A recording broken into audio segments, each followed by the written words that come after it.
आज की स्पेशल वानगी मैंने मक्का के वड़े बनाए आज। आप देख सकते हो कितने फूले और क्रिस्पी बने हैं।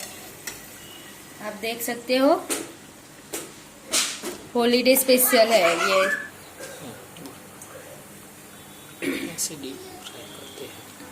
ये कैसे बनते हैं मैं आज आपको इसकी रेसिपी देना चाहती हूँ।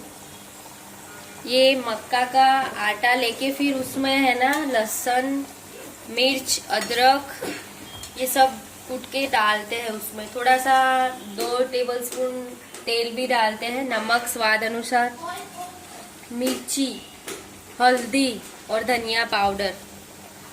और है ना उसमें मैंने एक खास मिलाया है जिससे बहुत टेस्टी बनता है। ये आचार का मसाला आता है, जो आचार का जो हम आचार में डालते हैं ना, वो आचार का मसाला डाला है मैंने। और दूसरा एक खास मैं आपको बताना चाहती हूँ कि ये है ना खट्टा मीठा जो दही होता है ना, वो डाल के बनाते हैं हम।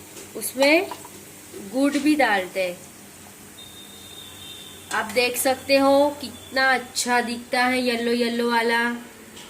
ये पीले वाले बनाए हैं मैंने, और तिल भी काफी ज्यादा डाल के बनाए हैं मैंने। ये है ना 1 वीक तक रख सकते हैं हम खाने के लिए, बिगड़ते भी नहीं है।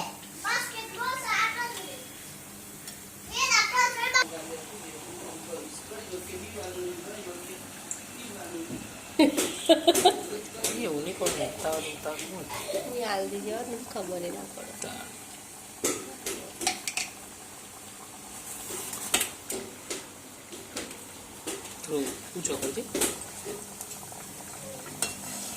इसको धीमी आंच पे है ना डीप फ्राई करना पड़ता है, इससे है ना रियल टेस्टी स्वाद आता है। हाँ।